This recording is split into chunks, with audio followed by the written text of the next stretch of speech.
It's the Exit 52 podcast, Sunday night, November 16th. My name is Jake Louque. We are brought to you by Jimmy's Famous Seafood. I'm joined by Spenny, joined by Taylor, joined by Brian in a recap, a little instant analysis of one of the wilder wins of this NFL season for the Ravens, who moved to 5-5. They have officially done it, boys, clawed their way back to 500 after a 1-5 start.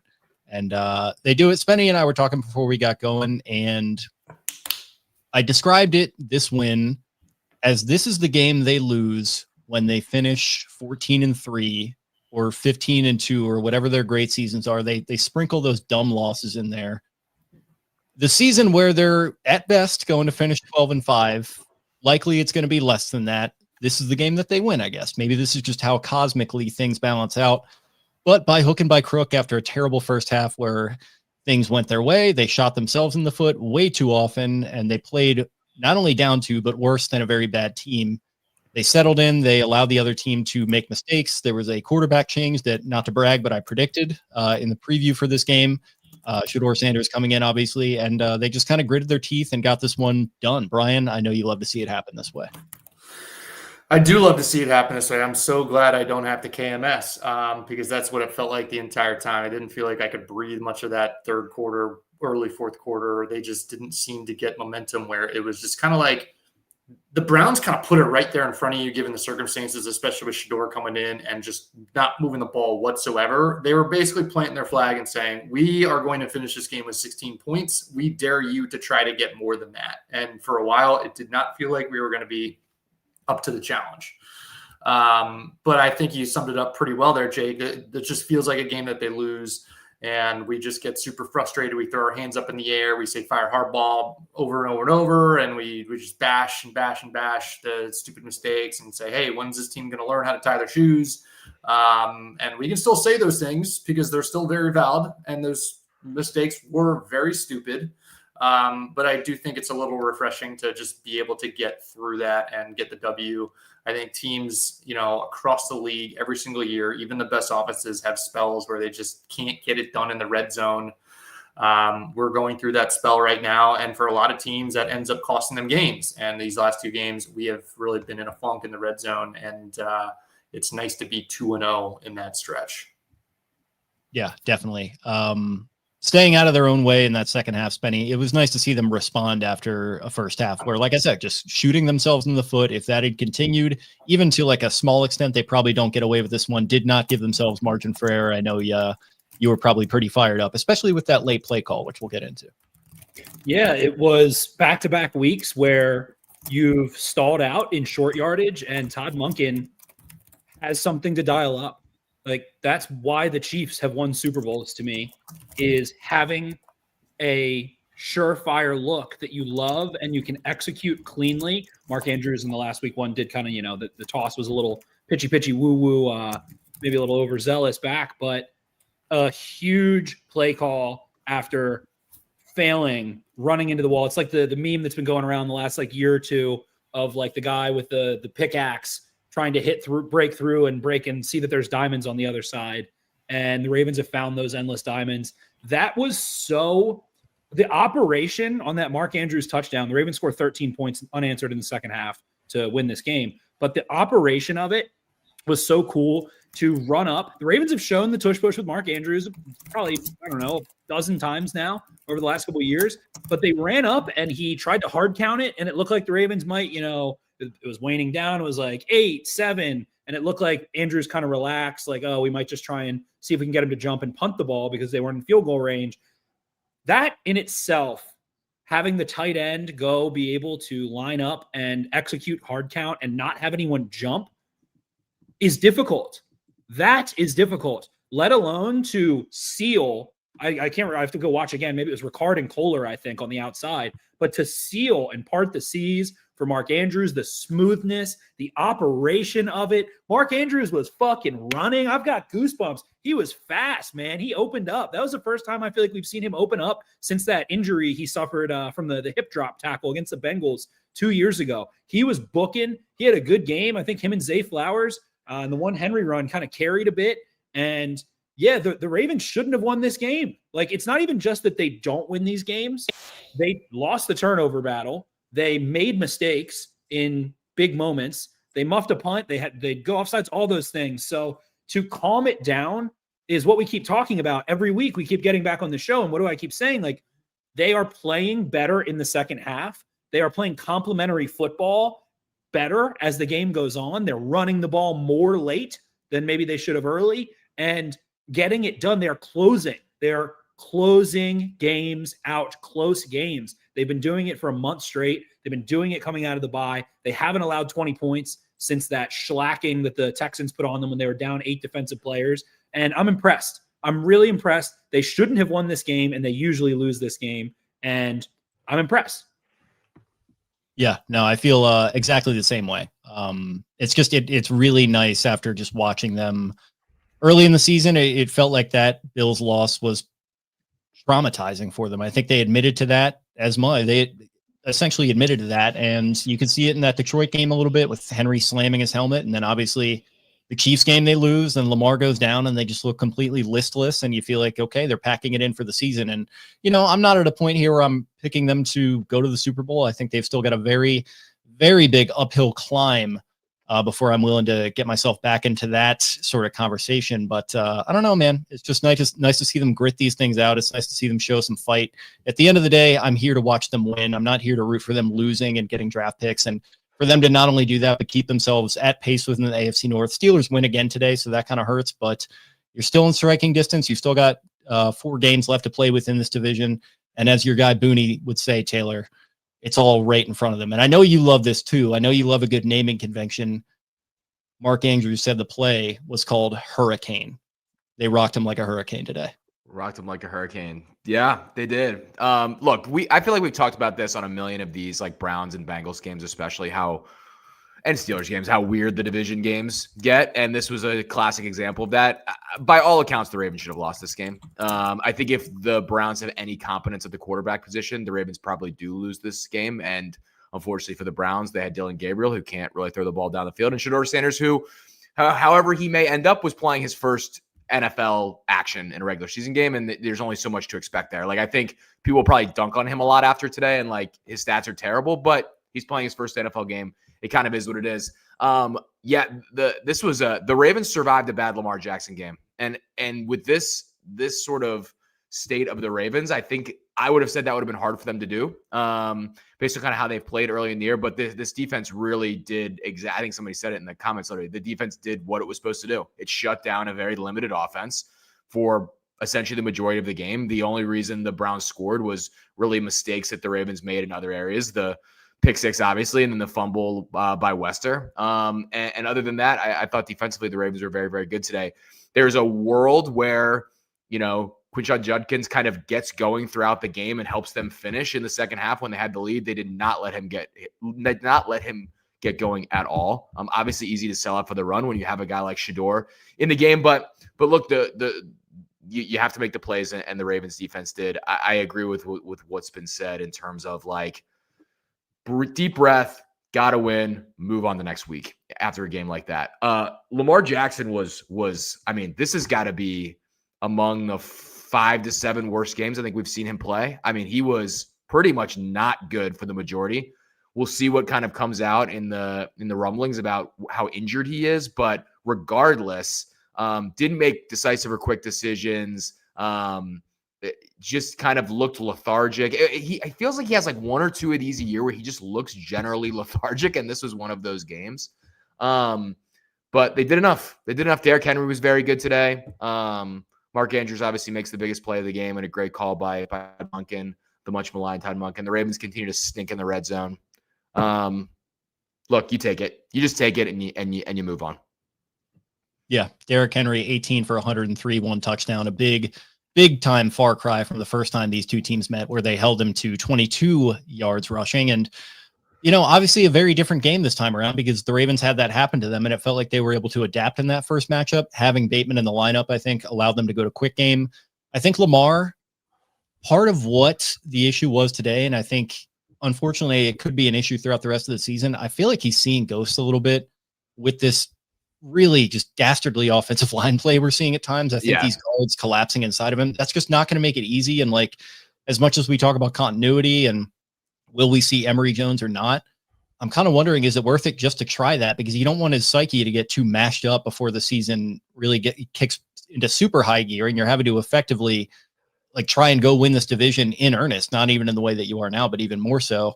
So I don't know. It makes me wonder a little bit, but yeah, Derrick Henry 18 for 103, Mark Andrews 1 for 35 and 1 touchdown. Kyle Hamilton saying after the game, we have a crowded backfield.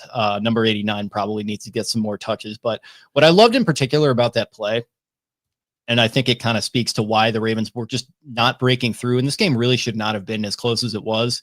I don't know if it could have been a blowout, but they probably should have at least, I think, covered. I don't know that they did cover here with only the 7 points. I think it was 7.5. So what I loved about that was that he just went and fucking finished it, man. Like, we had the Zay Flowers catch and run where he's cuts back in and he runs up the field as we Spenny's pulling up the play here. But yeah, man, he outruns Schlesinger. Great shot of him that the Ravens put out of Schlesinger, just with the Joe Flacco, like hands on his head after the pick six type thing there. So check that out. Schlesinger, who played really, really well, by the way. He did. He was awesome. 11 tackles by him, 1 interception. He was all over the place. He had the one play in the second half. He squared up Derrick Henry and put him on his back. And I was like, you don't see that happen to Derrick Henry that much on a singular guy tackling. Yeah. And my point being that if he had gotten caught here, I don't know if they win this game, dude. Like the Zay Flowers getting tackled, and then Henry had another long run where he got tackled. On the Flowers one, they did punch it in with Henry into the end zone, but they settled for a field goal on the other one. You're effectively giving up. I think it wound up being 10 points with the mistakes they made, because you had the 2 turnovers, and then you had the offsides on the special teams with Jake Hummel there that the Browns marched down and got a field goal out of that as well. So they just completely surrendered like 10 or so points in that first half. And then obviously they cost themselves another 4 by not punching that one into the end zone. The fact that Andrews just went and kind of made that statement right then and there, that's when I started to feel pretty confident, even with that Ravens defense and some of the issues they've had this season. I was telling Spenny, like I was doing the math in my head, like when they score and when they go for this 2-point conversion, if they get it, like what's the math going to work out to? But ultimately, like deep with my gut, I felt like they had Shedeur figured out today. Kyle Hamilton sacking him and then doing the little wristwatch celebration was fun. So I think guys were having their fun with him. We'll see what happens with him, like you said, Taylor. But yeah, overall, I'm just really, really glad that Andrews finished that out. And I think it, like you said, Spenny, they just went and finished it. They went and got it. Great to see you, Brian. Yeah. Just like one of those games, they just kept battling. They kept just pushing, and just I don't know, man. It's really awesome to have Mark Andrews just have a moment in the sun here again, because it's obviously been a tough road given the Buffalo thing, and for it to happen in the same game where he breaks the receiving yards record, and then he'll get the same probably at home here coming up next week for the receptions. It's just good to see him kind of have a moment and have the guys, I think they've always been rallying around him, but be able to kind of beat their chest a little bit and say, hey, here's our guy. He just pulled off hurricane and all that good stuff. So it sounds like the locker room vibes are right where they should be. And I'm sure they know they got away with one today. But, yeah, I'm excited to see these guys come home and play a couple games in short order and keep the train rolling. And it's okay to just get away with one, like I said, because I don't know, man. Like, obviously they were beat soundly throughout a lot of those games that they lost in the 1-5 stretch, but sometimes you just got to pull one out. So great to see. What else? And they're not the quality of a team where you're even mad that they're gritting the games out. I mean, it's not like we're in previous years we're coming on here and we're like, oh my God, they're just not playing to their potential. I mean, we don't really know what the potential is at this point for them as they move forward. So get the wins however you want to get the wins. There's you're not judging them based. I feel like you're not judging them based on this, massive curve that is like Super Bowl level. You're just trying to like you're just going, it's cliche, but you're trying to just take it week by week and win however you can. And they certainly figured out a way. And the one thing I was going to say before you continue there is, like, I think early in the season, and you brought up with the Derrick Henry kind of sideline reaction. Look, sometimes we pick and choose what we see based on what gets captured by people's phones or what gets shown by the broadcast. Felt like they kept their composure really nicely in this game when there was a lot of sort of like frustrating, weird things happening. And you never kind of saw them get panicked or sped up, I felt like. You see the kind of the classic Lamar, like, get frustrated, pound the ground stuff, but we've seen that for his entire career. But it feels like they're not getting into like the depths of hell in their own mentality. Maybe that comes from the pressure being off when you're just trying to creep back from 1-5. Maybe you kind of lose all of that kind of outside stuff. So did feel like that was because there were points in this game where it's just like, how are we not beating this team with Shedeur Sanders at quarterback and everything else that goes along with it. So what was the name of the dude again that they brought to speak to the team? Eric Thomas. Yeah, they had Eric Thomas come in. I think to your point, Taylor, he that's what he said to them. That was the big message. Like, you guys came into the season thinking you were the shit, and you're not. So you don't have the right to feel PTSD or like you deserve something or whatever it is. And that's kind of like the bright side of the turd. When you're 1-5, you don't have a right to feel that way anymore. Any win you get, you take, and it's a good win. And I think that's why this game, where like, what have the Ravens done well coming out of the bye? They've not turned the football over, forced turnovers, limited penalties, limited mistakes, played conservatively. They didn't do those things in this one especially well. They were a little aggressive when they didn't need to be. They did turn the football over, and they walk away with a win against a divisional opponent. I mean, shit, man, this team beat the Packers, right? Who's supposed to be a contender. The Browns beat the Packers. We just watched the Dolphins last week handle the Bills, handle the shit out of the Bills. Divisional football game. It's cold out. It's windy. Things happen. Any given Sunday is a phrase for a reason. So I think they just don't have a right. Like, that's what we talked about in the preview. We were like, is this a trap game? Like, no, you're 4-5. You were 1-5. There are no trap games. Every game is full tilt. Otherwise, you're dead. So I'm impressed overall that like luck didn't go their way. They made mistakes and finished. So it's just the football gods might be smiling on them just a touch. And I think they, with that play and with what they did defensively, like their pass rush was relentless. Kyle Hamilton, Dre Jones, like they were so relentless in this game, and to shut them out in the second half. What did they have? Like, I don't know, 70 yards in the second half. At one point, I think they had 18 yards prior to that kind of last drive there. So they don't have a right to feel that way anymore. And I think that's a good thing. I think that's, coming off it, you have the MVP quarterback and they've won so many games. I think it's good to not have that mentality floating around anymore that, you didn't win by enough. You didn't show what you were supposed to show. No, win football games in the National Football League. Yeah, let's be fair about like who the Browns are. Sorry to cut you off, Jake. Like the Browns, that defense, I think, is pound for pound the best defense in football. It's just statistically, they just get worn down by the fact that their offense is so anemic. So putting 350 yards on them is nothing to hang your head on. It's just the red zone issue makes it looks a lot worse than maybe it is. So there's a version of this game where maybe we punch in the football one or two more times and we turn the ball over one less time, and we're in the driver's seat the whole second half in the lead with Shedeur Sanders not really threatening the whole way, and he's playing the football game completely different. Like, I know that's the entire point. It's an entire different universe, but I don't know that this was as bad a performance as it felt like, if that made sense. I think the mistakes were a little fluky. Like Keaton Mitchell, family's not being fed today. Sadly, he bounced that on the interception. He bounced it off his hands. Spenny, you made the point. Wester pressing on special teams, trying to make that catch when he had no business being anywhere. And I will say just really quickly, I think that and them trying to block that punt, they were looking to press. Like that was the strategy. Could continue. Yeah.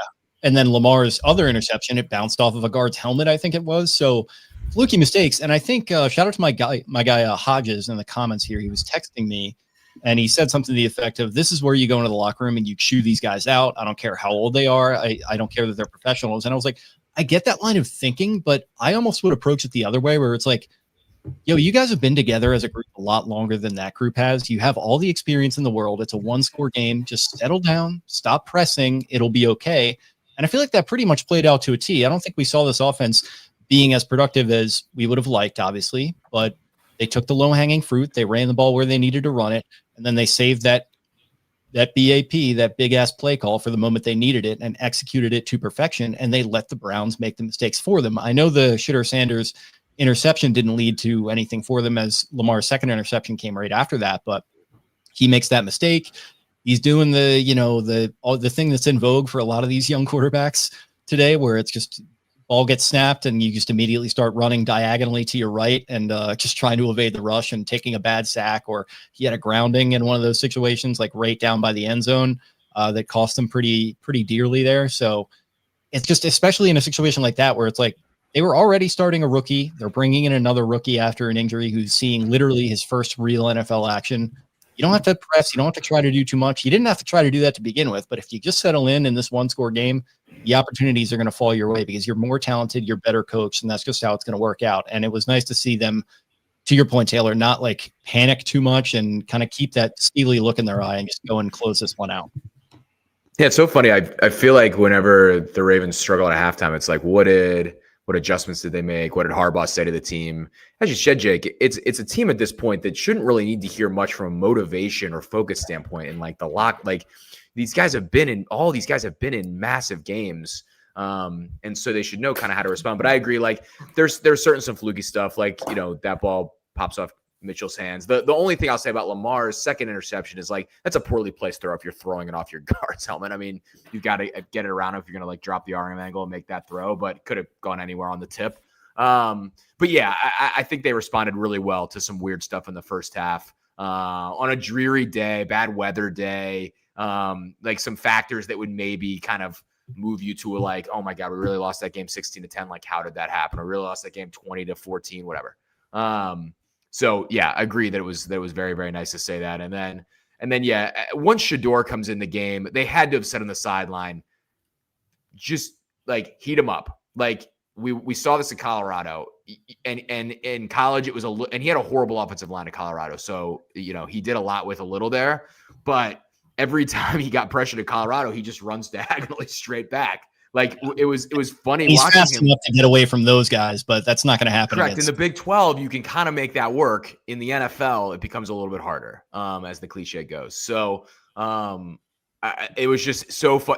When Shedeur came in, I was like, this is so clear how this is going to play out. And the best part of it was our broadcast team of Mr. McCourty and Charles Davis kept harping on the fact, like, Shedeur he's really good with a clean pocket. I'm like, yes, so is every quarterback that's ever lived for the most part.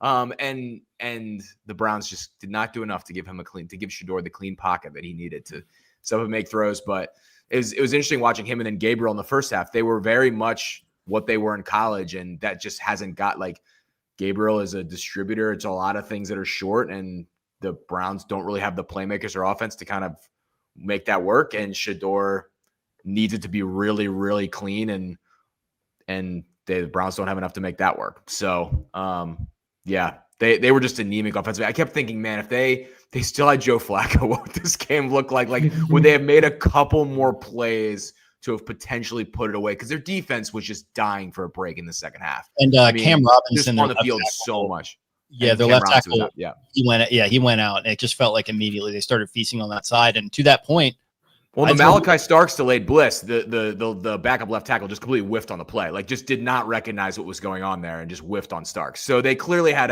they had a lot go wrong too. I'd say, yeah. And like, I was just going to say, like, a little bit of credit to Zach Orr on that one. He we talked about him being too conservative early in the season, being afraid to get burned over top. And now, granted, it's much easier to kind of play that swashbuckling Wink Martindale style against two rookie quarterbacks that haven't seen a whole lot of action, and some of these other Jag quarterbacks that they've seen in the last couple stretches of games. But credit to him, man. He's mixing the looks up. He's blitzing correctly. It seemed like he had a really good feel for what to do in these situations. I thought a really good timeout there at the end too, on that 4th and 5, where the Browns had called one. They wanted to get their call for 4th and game correctly. Essentially, they lined up. They had a bunch look out to Shedeur's left. Harbaugh calls a timeout. They get their call correct.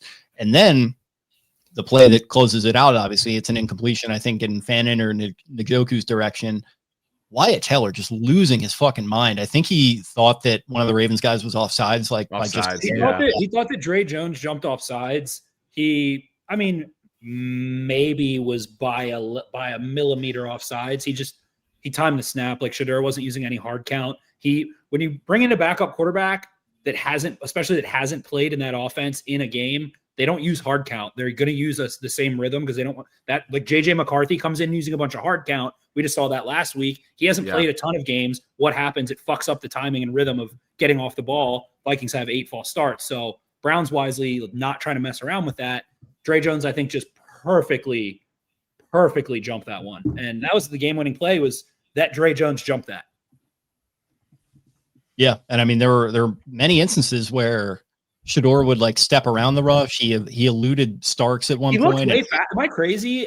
He looked way faster than he did at like Colorado. He did. He looked bigger to me too. Like I know he's pretty tall, but he looked way more the part than Gabriel to me. I know he didn't look good in this game. The stat sheet's bad, 4 for 16 with a pick. Like that's not going to work for you. But he is much toolsier than Gabriel, I think. And to our point that we were talking about, Spenny, like Gabriel was probably Stefanski's pick, and Shedeur was probably Barry/Jimmy Haslam's pick.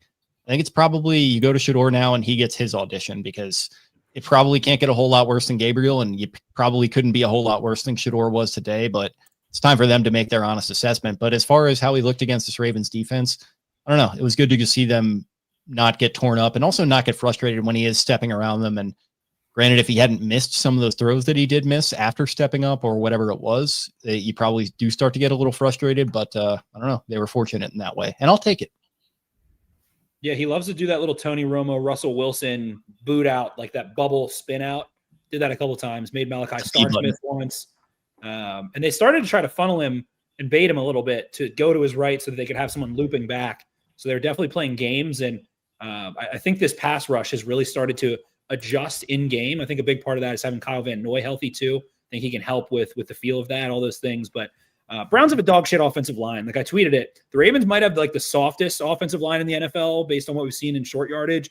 The Browns offensive line, they're down DeJuan Jones. Cam Robinson goes down. Jack Conklin, like since that injury he had a couple years ago, is one of the worst right tackles in football. That ended up being a terrible signing, mainly because of the injury. So bad situation overall for I'm not saying for Shedeur, but like anyone. Flacco goes to the Cincinnati, can get the ball out a little quicker, can have some more playmakers. Boom, all of a sudden he's having some games. So I think it's a tough situation for both of those rookie quarterbacks. But still have to make the plays, have to get the hits, have to stay in phase. We didn't mention Cheeto Awuzie on the fucking pass breakup he had in the end zone too. That was a game-winning play, right? Great play. Mind meld there. Cheeto also apparently a great chess player. Cheeto? We learned today. I honestly thought that it very easily could have been called a face guard pass interference, but yeah, I thought it was good technique. He didn't turn around or anything, but he had his arm. He had his arm. No, because Tylan Wallace got his arm held down. Didn't call it. Mm-hmm. Call it fair. No, so good. They also, I don't think they actually call face guarding in the NFL. They would just call it PI. So it would have to be pretty blatant. And we also did have a Tylan Wallace in the end zone on, I think that was a 3rd and 10. Lamar fires one his way with I think they sent like 8 guys, and it was Wallace one-on-one with Denzel Ward, who was just draped all over him, and they don't get that call. So it might have been fine, but then he did the ball was a little high, and it was going to be like a fingertip one hand, but then he yanked that hand down, and you saw that. That's what it was. Yeah, it was like maybe not a catchable ball, but he couldn't even throw his arm up for it. He got arm barred. Like, yeah. So it's good there. If you call one, you call it. Like if you're going to call the Cheeto one, you have to call that one. So if it's fair both ways, go for it. If you're letting them play a little bit, go for it. But that play was stellar. And I thought Teddy Buchanan was really good in this game too. He had a big hit, had a couple nice stops. He's been really solid tackling overall. He's starting to run and hit a little bit. I don't know that he's the best coming downhill, getting off blocks, but I think he's strung together a really good couple of weeks in this one. Just really impressive from him, and got the rookie of the month, which I think was a little like funny, but did rack up the stats, I suppose. I know they were talking about Schlesinger. Like we said, like he looks really good, but like, oh, how many tackles he has. And tackles are probably like the most antiquated way of possibly measuring how good a defensive player is playing. Like in Madden 2007, like we used to think like, oh yeah, he's got a shitload of tackles. Like football was different back then, but long story short, Teddy Buchanan, I thought played well. Cheeto had a lot of good plays. Nate Wiggins had a lot of good plays too. Wiggins had one on Fannin where as the ball arrived, he clapped on both of Fannon's arms. So it squeezed him and it made him like clap at the ball instead of being able to kind of grip it.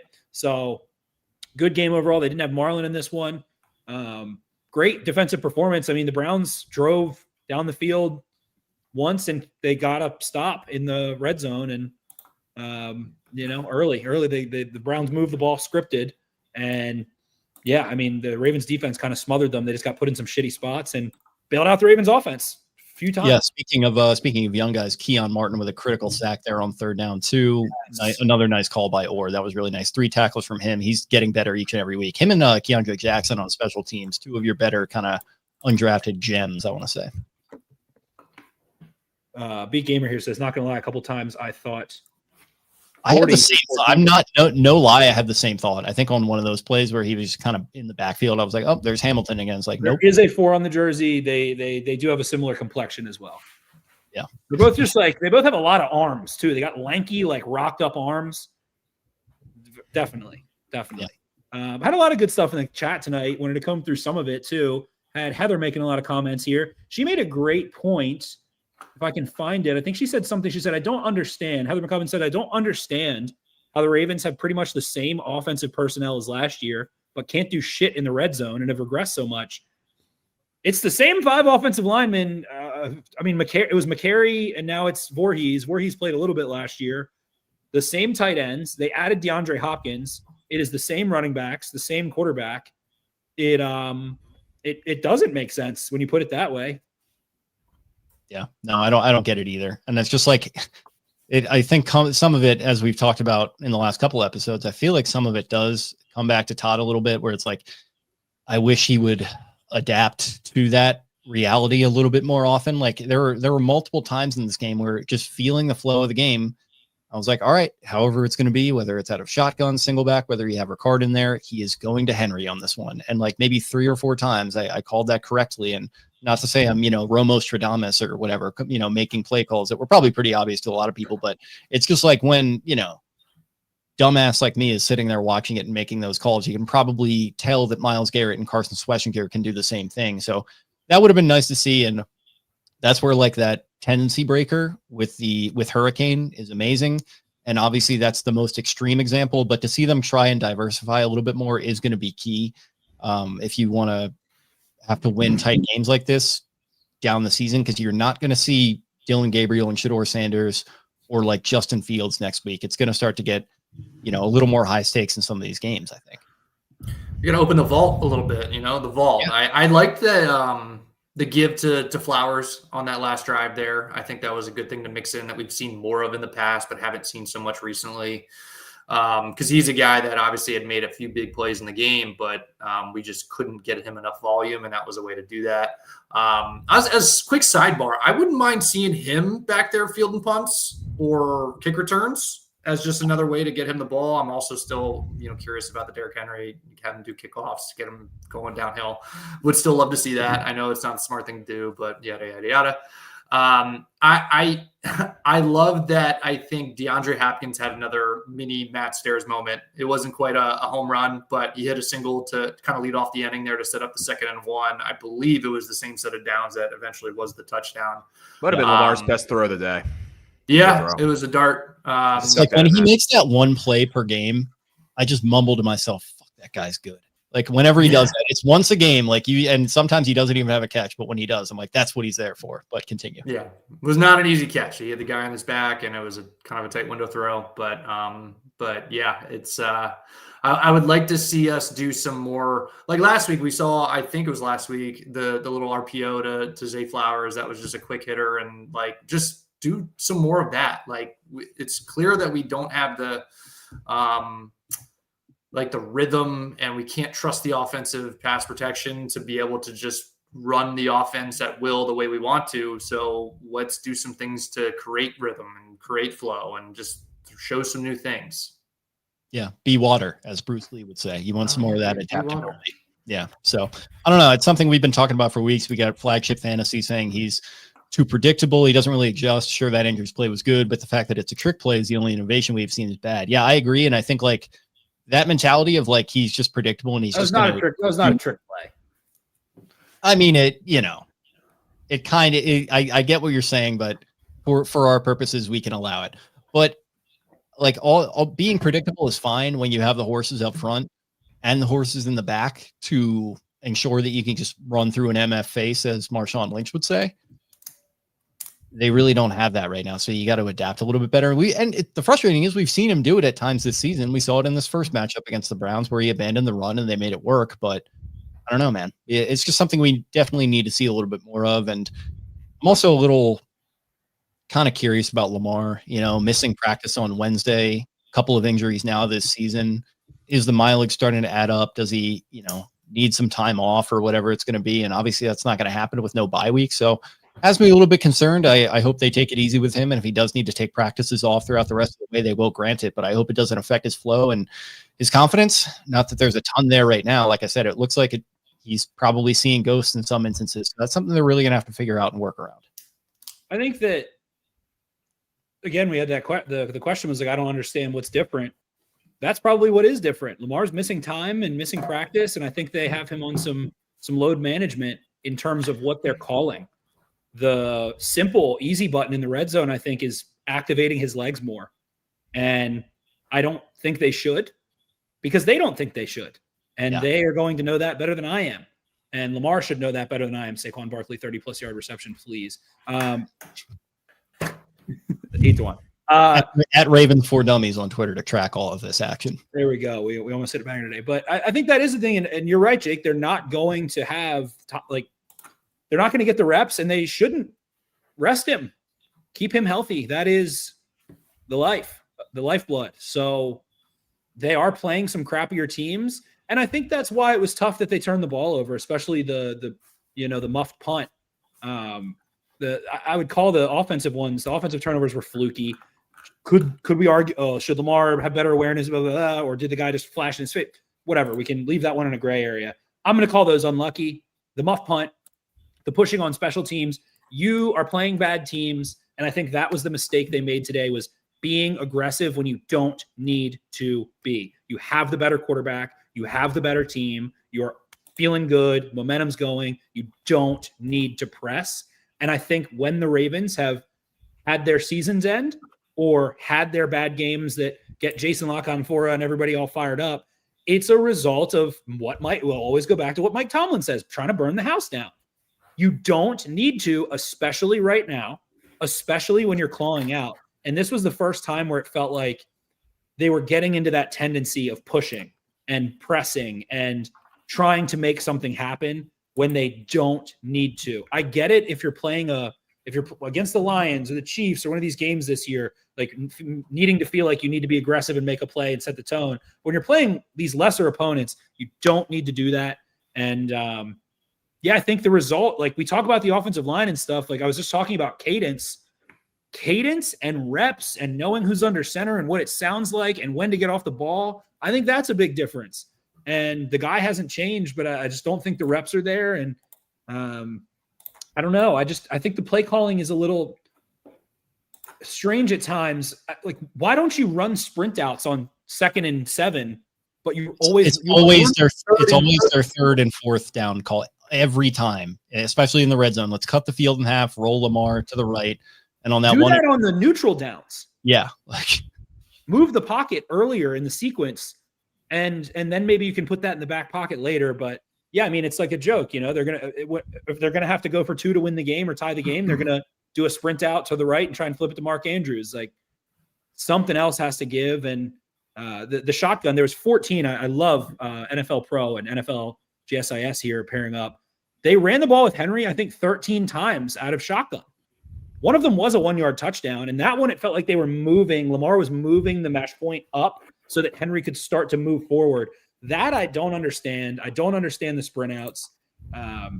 Somebody, I think, had a reply to someone's tweet. It was like Todd Monken in the red zone, and it was Ask Madden. They just run like fucking stick every time in the red zone. Like it's just some Madden shit. Like it's just some Madden pass. Love asking Madden. Listen, Ask Madden has gotten me out of many a jam. So there will be no Ask Madden slander on this pod. But yeah, it feels like that is what it feels like at times. It's like they just mash a button. It's like, okay, well, we're in this situation. We'll just mash that Mark Andrews rollout button. And, maybe it'll work. Most of the time it's not going to. Why not work off of that tendency though? Like teams know that's coming. Mix a little shovel pass in there like Bruce Arians used to do. Bring Kohler running underneath and then just pop it to him. And then you're wide open.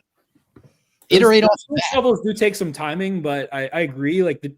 You look at the Chiefs and the Bills, they do shovel passes in those exact same circumstances. It feels like every other week there'll be a little shovel to Travis Kelce or some fucking tight end. So great point. And yes, Just mix up other concepts. Just running the same 3 fucking things, it feels like all the time. Sprint out, a 3-step drop with like short turnaround routes, or shotgun run with Henry. They should hire a consultant, like a former defensive coordinator or somebody, and just pay them a whole bunch of money to just study them for a couple weeks, and then leading into, say, the Steelers game, which is a massive game down the stretch, that week, just lay out, here's what I expect you to do at any given moment, and then let's build an offensive play, install some things that play off of that just buck those tendencies. I mean, those are things you should be doing to some degree anyways, but like, I think that would be the time to kind of leverage just a fresh set of eyes and just be like, hey, this is what you guys are doing. That's predictable. Here's what you need to do to kind of open it up. Yeah, totally. And I don't know. I think ultimately we probably will start to see some of that stuff. That's the optimist in me speaking.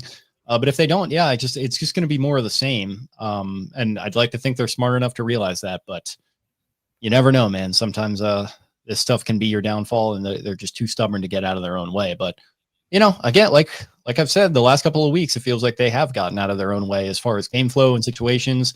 Not really a lot of dumb penalties at all the last couple of weeks. And this season, Spenny, you had tweeted out that stat about how they're like bottom 5 in the NFL in penalties at all, which feels like a big step forward, and you'd wish it would be paired with more wins, but the discipline, if nothing else, is keeping them afloat. So that's good.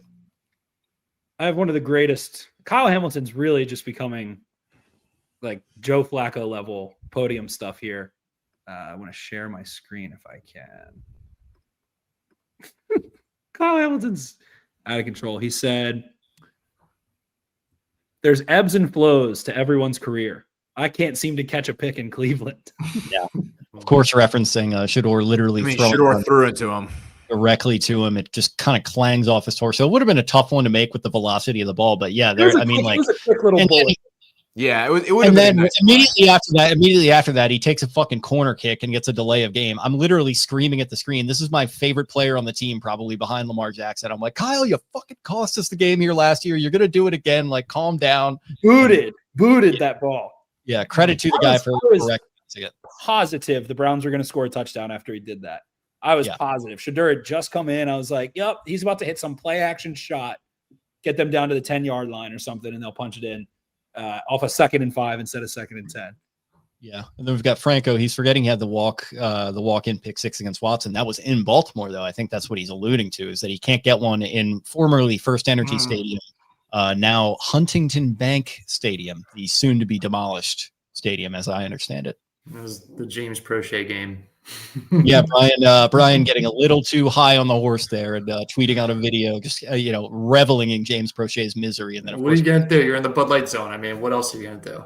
Yeah, the Bud Light's ultimate tailgater, Brian Black, just absolutely letting it rip, and just me reaping, me sowing with that game. Yeah, tough. Whoops. A lot of negatives still overall, but I think you just have to say it was a divisional sloppy game, and you walked away sweeping the Browns for the first time in a couple of years. You had a deficit. You were trailing. You scored 13 in the second half and shut them out, and that feels good. Like, has to feel good. And for those demons that they had, that they alluded to, that I don't think they deserve to be upset about anymore, they are finishing games, finishing in the second half. This defense has just been stellar in the second half, truly, week in and week out, coming out of the bye. So what Zach Orr has done and what the Ravens have done, causing chaos at the line of scrimmage on pass downs, figuring out a way to manufacture pass rush. Dre Jones looks like he's making an impact enough to help you out there. So I'm impressed with all those things. And Lamar's hurt, but I think I don't think he's injured. I think he's playing hurt a little bit. He looked fast. I don't think he feels comfortable. I don't think he loves what's going on with the line. I think that's all fair. You also expect him to elevate the play, but you have to just think that it's going to get better. It has not, even 2021 and other times, like, it hasn't looked this disjointed. And I think they're starting to understand wrinkles. I think they know what their problems are. I don't think they're dumb. I think they might be a little bit stubborn, but I don't think they're dumb. So you get the Jets next week. You get the Bengals the week after that. Like, these defenses aren't exactly lighting up the fucking world. So you got 2 more games in the next 11 days or so to try and right some wrongs, and then you're going to have that big test against the currently 6-4 Pittsburgh Steelers. So they still have a little bit of runway. Again, I'm just going to be transparent. Like, this is the easiest schedule in the NFL through this run. Like, it truly doesn't get easier, I don't think. JJ McCarthy, not good. You got Shedeur, Dylan Gabriel, Justin Fields, and the Jets' fucking horrible offense that doesn't even have Garrett Wilson. And, I mean, you might have Joe Flacco and the Bengals with a horrible, horrible defense. So came at the right time, and Ravens are 500. Yeah, and that's where I'm like, okay, let's keep this rolling against Fields. Let's keep it rolling against the Flaccos of the world. But for all the improvements that we're talking about and all the positivity, which I'm happy to talk about, when we see a next level up, which I think would be an Aaron Rodgers, and then a much higher next level up than that, which is your Drake Maybes of the world, Taylor. Let's keep it rolling against that. Obviously, it's not going to look exactly the same against a much higher level of competition, but if you can find some kind of floor where it's not like the Bills game or the Lions game where you just look like you don't even belong out on that field, that's what you want to see. I got this from Josh Tolentino, Baltimore Sun. Marlon Humphrey, who was sidelined today with his hand injury, was among the visiting players summoned to take a random drug test screening after the game. The veteran quarterback obliged and shouted, "I didn't even play," as he celebrated with his teammates in the locker room. Marlon, that might have something to do with your Twitter and your podcast activity than it does with your play on the field. So just throwing that out there. Or like you're taking something to help recover from an injury. I don't think that's that insane to drug test someone who's missing time. And needless to say, the IG live on the plane back is going to be lit. I'm very excited to check that out. It certainly will be. Any other random out there? Thoughts? Yeah, that was a big time kick by Tyler Louque. I think that should be acknowledged. It was like a 6-yarder? Yeah, something like that in the wind. Yeah. First big time spot. It, like I said earlier in the podcast here, it seemed like the Browns really challenged us to just put a stake in the ground and say, hey, we're going to finish this game with 16 points. And kicking that field goal, I think, was just a big hurdle for all of us, even watching the game, to just say, okay, we caught them. Now we can just let the game dictate and let the cream rise to the top here, and we'll win out. Yeah, I agree. And then I feel like I'm arriving onto the tarmac, about to walk onto Air Force One, because I'm just now hearing for the first time that Aaron Rodgers broke his wrist. So we'll see how that's. After the initial concern is that Aaron Rodgers has, in the words of one source, a slight break, quote unquote, in his left wrist, but the Steelers quarterback will undergo further testing Monday to determine the full extent of the injury and how long he'll be sidelined, per league sources. He lived an amazing life. I mean, what else can you say? He was an amazing man, an amazing quarterback who lived an amazing life. You're telling me that for the first time. That is one of the great clips. Oh my God, it's so good. Yeah, it's God. that one will live forever in the halls of fame. The best part about that clip was he just goes, it's just a full this for the pause. Why is Tiny Dancer playing too? That's one thing that I'll never. Apparently he was blasting some Phantom of the Opera, just like, absolutely queening out, as people were saying on the Everything app there. So I hope everything's good with our guy there. But yeah, I mean, that's huge. Who's their backup, the Steelers? Mason Rudolph. Mason Rudolph. Wow, back in action. Okay. Searcher is Will Howard. Wow.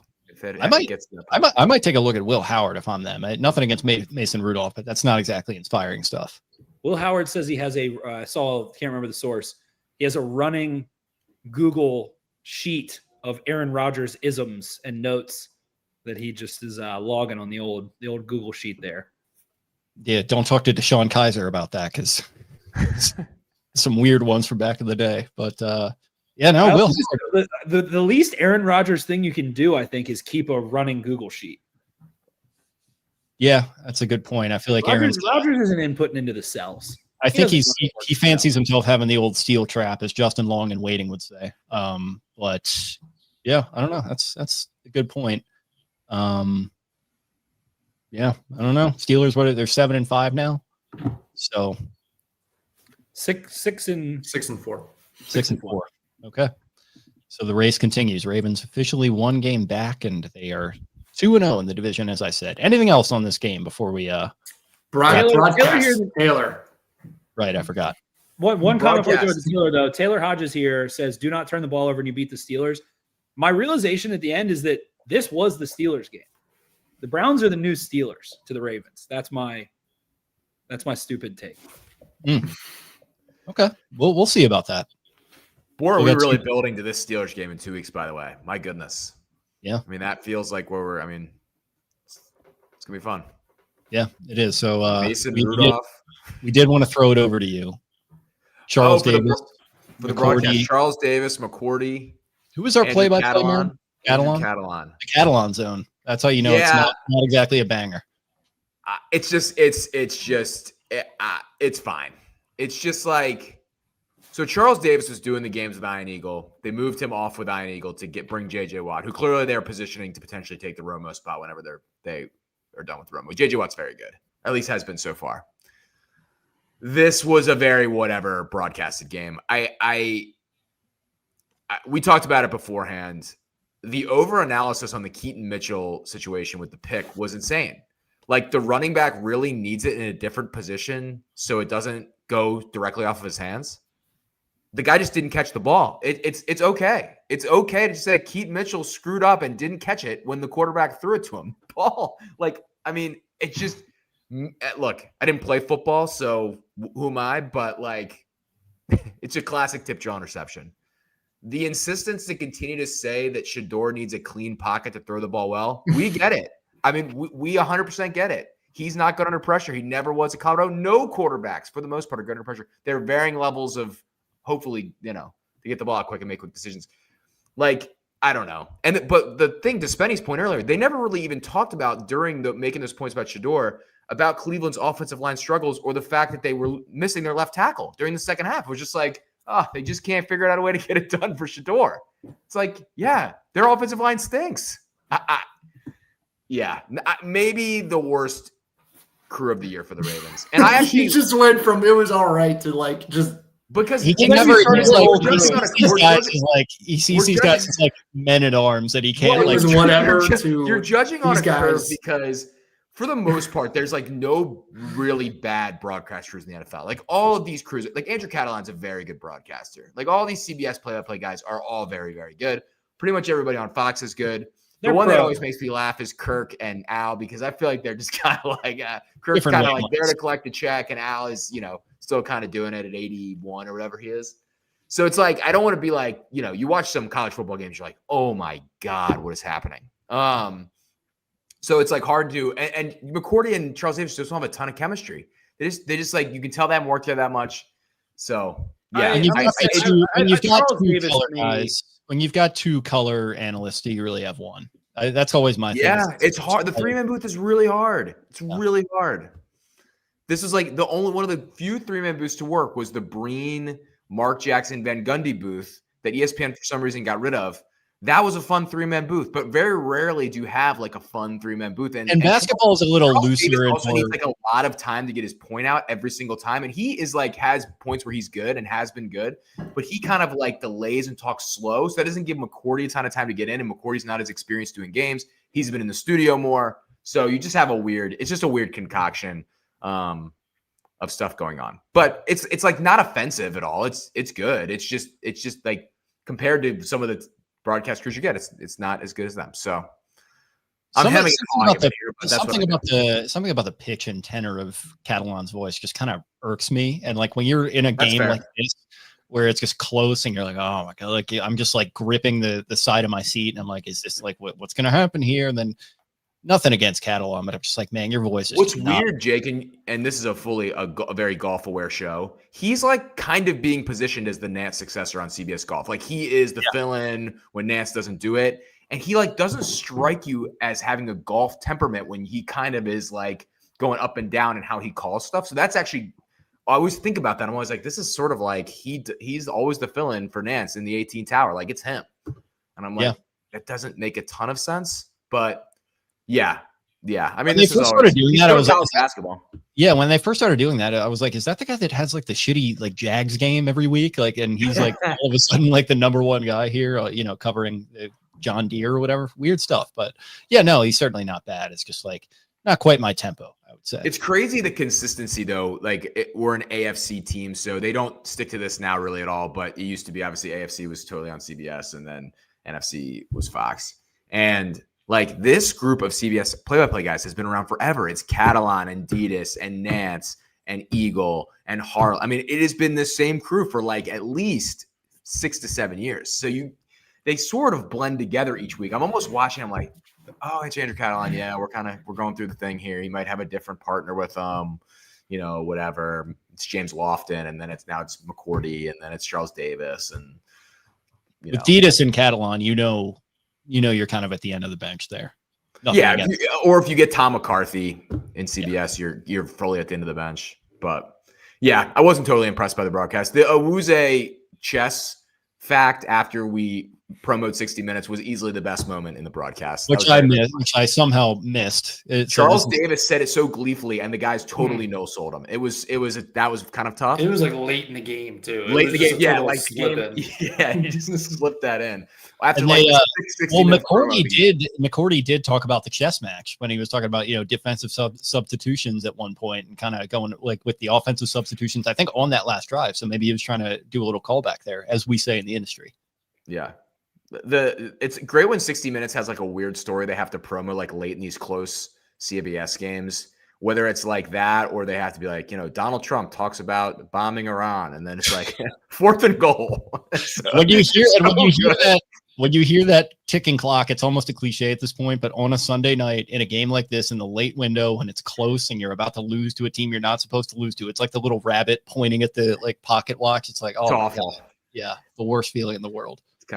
Followed by tracker. It's like oh no, my Sunday is coming to an end. That's a great Dan Hanzus bit. It's like covering all the like weird procedural shows that like 700 million boomers are watching, and like nobody in the world watching those commercials knows what it is. Like it's just always one of my favorite bits. I love when Nance says it in 60 Minutes, followed by Boston Blue. I was like, all right, Sheriff Country. I'll give it a C.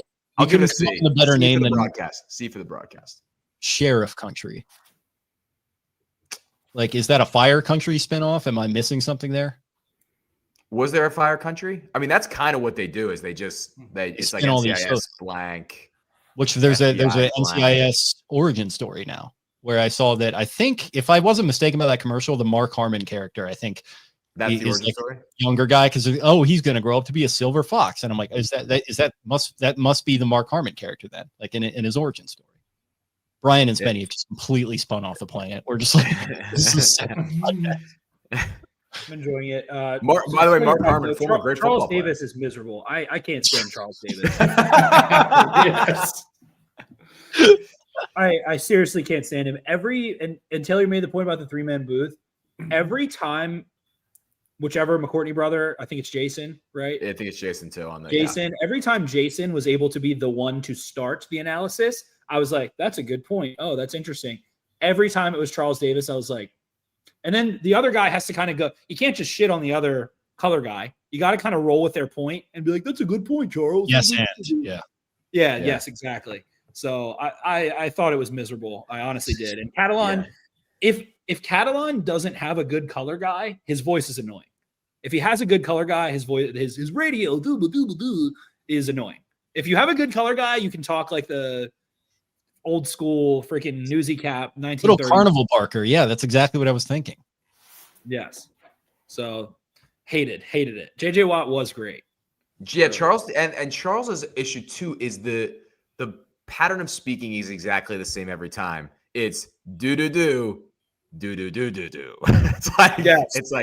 It's like they're gonna run up the middle to Derrick Henry, but if the blocking is good, it's like and he's always smiling too. You can tell he's always smiling when he talks, which seems like a nice guy. He's a really nice guy. He seems like a really nice guy. They seem like they all like each other up there. It's just I think it's also these guys get overexposed. We've listened to Charles Davis call games for a long time. College football does this. How long has he been doing it? Good on the draft too, by the way. I like his draft. He is good. I do like him at the draft.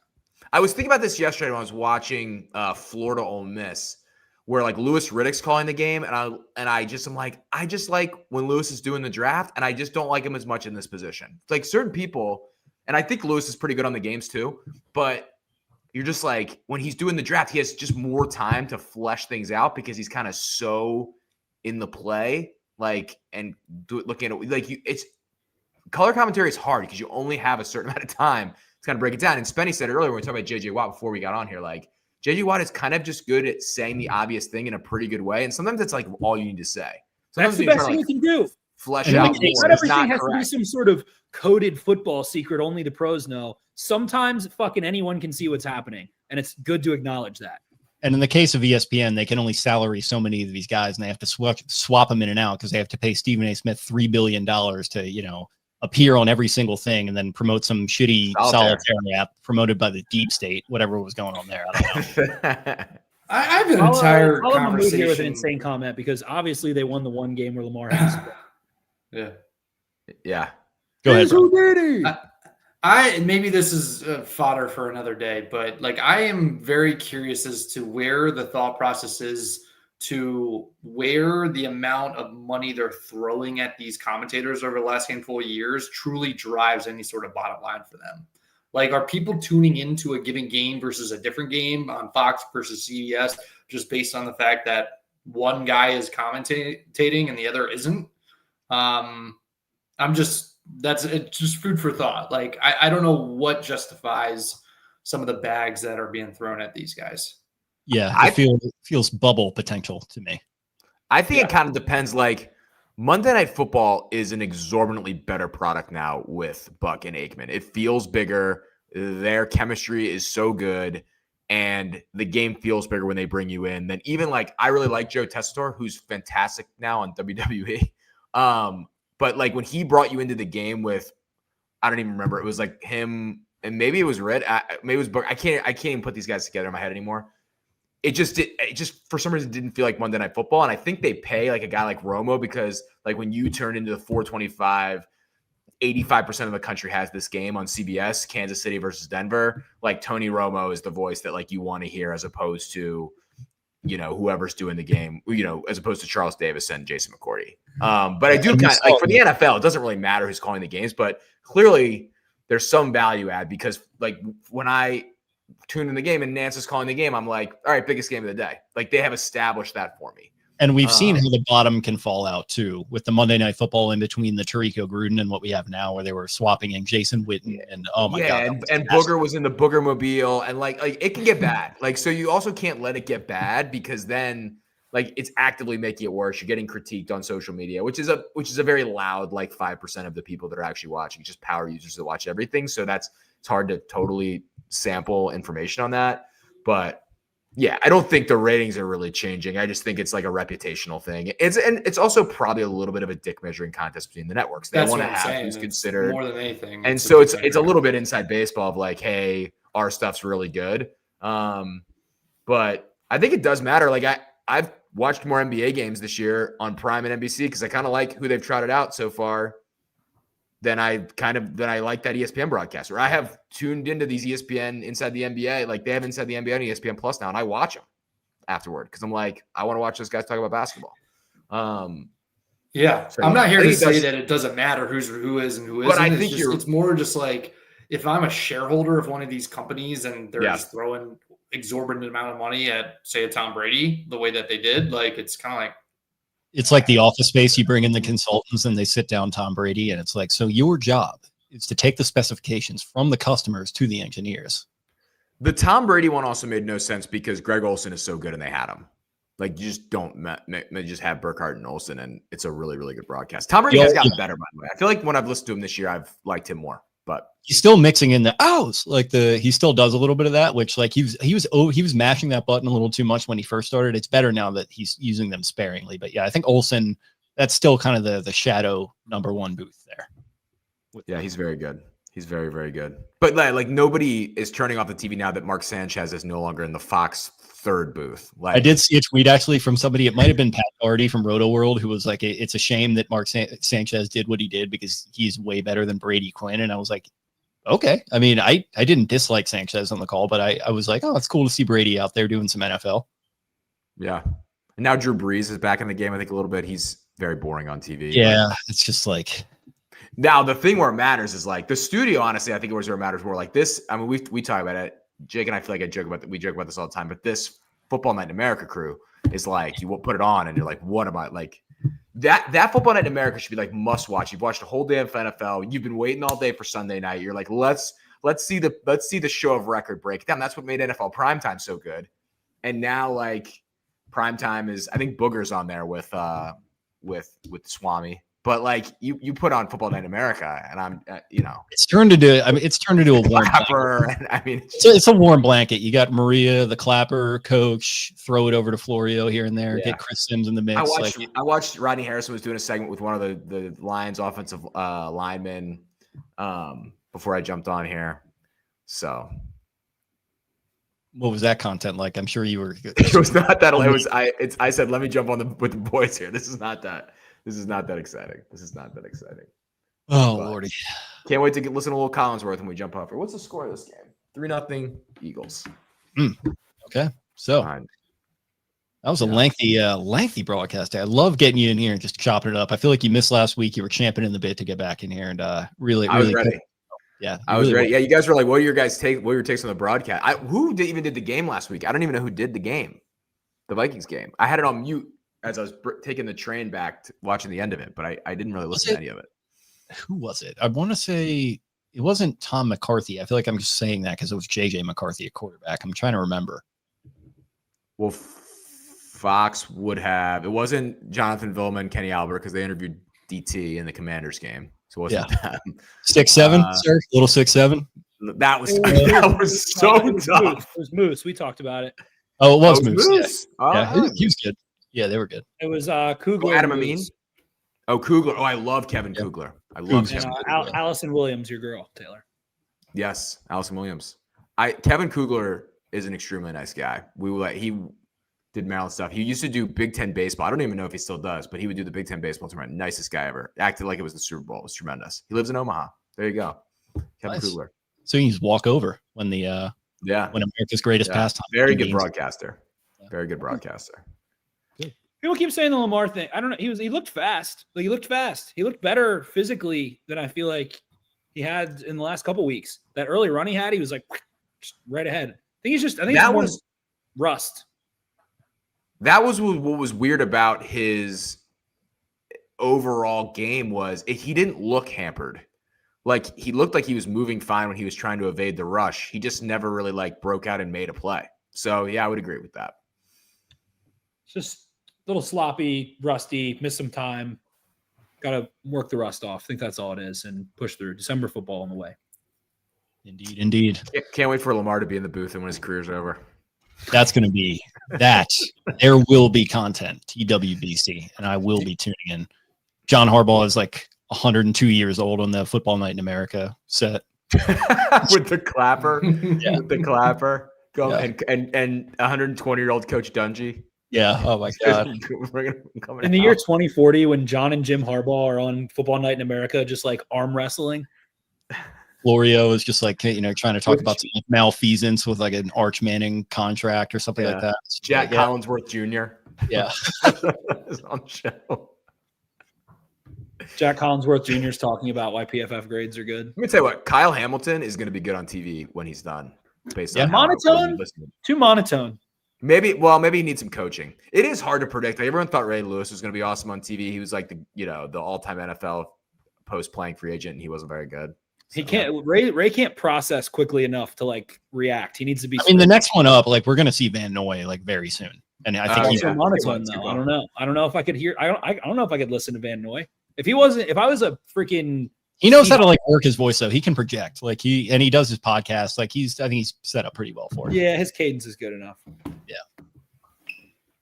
Marlon, yeah, we got that from Easy. Marlon has been from day one. Marlon will be an analyst on college football somewhere, some way. There's just too many there's too many bodies. The question is, does Marlon want to? I mean, based on the choices he's made, he doesn't like. Is he going to be in a booth? He has to find a studio show that kind of fits him. It feels like. Yeah, I think it's going to be a kind studio of work show. His personality out. Or he could go like full Gilbert Arenas and just do the like ridiculous podcast route, which he's kind of like doing the podcast route now. So maybe that just extends post playing career when you can say a lot more. Although he kind of says whatever he wants, so maybe it doesn't really matter. He'd be that would be interesting. Like I don't know if I say this pejoratively or positively or just total net neutral. He has some RG3 vibes, like just doing everything. We should bring Eric on special edition to talk about his love for RG3. He loves RG3. Right, and that's what I'm saying. I don't want it to be positive or negative because Eric would just take it in way too positive a direction. Yeah. RG3's biggest fan. Yeah. Him and Stephen A. Smith. He loves both those guys. Yeah. And he hates LeBron. God, it's so weird how much he hates LeBron. Yeah, that is strange. Strange stuff. Okay. Where's Lamar on Mahomes Mountain this week? Oh, great way to end it. Oh, where does Mark Andrews fall on Mahomes Mountain? He's ahead of Shedeur. Mark Andrews. I cannot wait for He's just a winner, guys. He's just a winner. Yeah. I cannot wait for Nick to be able to put Shedeur on the not climbing list. He's been waiting for that all year. Nick is like, I don't want to be this person. But is there a quarterback controversy between Lamar Jackson and Mark Andrews? I saw him close that game out in a way that Lamar could not. And I hate to be the one to say it. That's my new bet. We've got long-time listener Greg Fritz, baby update. Said he pushed induction to tomorrow, but appreciates the victory. One step closer, and wishing everybody health and happiness there. Greg, hope born a winner. Born a winner. We love that. Born a winner. There you go. Okay. That's all we got. Ravens ran for 180 yards. Stats. Cheeto broke up 3 passes. The Ravens broke up 9 passes in this game, according to the stat book. 9 PDs. Get those arms up. Get them up. Yeah. Nice Good TFL. clean play by Roquan Smith on the last play of the game. It was, yeah. End it with a PD. A couple nice one TFL from the great man Brent Urban. Nice to see. Still in the mix there on the defense. One play we didn't talk about was the. How did we not mention Myles Garrett's name this entire time? By the way, sorry to cut you off, Spenny. I mean, Myles Garrett was a wrecking crew. Did we mention his name? I just don't even know. It's just that's he's Joe Thomas. It's just like, who cares? What else can you even say? He lived an amazing life. You know, it's like 10,000 days. 10,000 days at the factory of sadness. At the factory of fadness, he just gets sacks, and they're just sad. The best part was as the clock's expiring, they showed Shedeur sort of with like his hands on his head on the bench, looking very disappointed. And then the next shot was of Myles Garrett, who just like looked bemused. Like, I've been here before. I've seen. Hey, listen, the guy took the money. He quote unquote requested a trade. Took the money. He stayed. I'm kind of done feeling bad for Myles Garrett. I don't know if Myles Garrett even feels bad for Myles Garrett. I think he knows exactly what he's doing there. He's playing really good football. He's enjoying his life, and he's doing what he's doing. Yeah, he's going to be all right. He's like 8% of the Cleveland Cavaliers. Is he Mike Trout? That's a take right there. He doesn't miss time, though. He doesn't miss time. Mike Trout gets too injured. He's made the playoffs more than Mike Trout. Sometimes, right? Hasn't he made it twice? Each? Twice. No. Is it twice? Yeah, Flacco and Baker. Right? Okay. Flacco and Baker. Oh, you're right. Yep. Yeah. That's crazy. I don't like it, but it might be right. I don't like that. You present a valid the ways in which we can present Mike Trout as a loser is really fascinating. Yeah. Taylor's like not showing it, but he's like doing moonwalks in his brain right now. Like, he just couldn't be more excited. His screen froze up. He's so excited.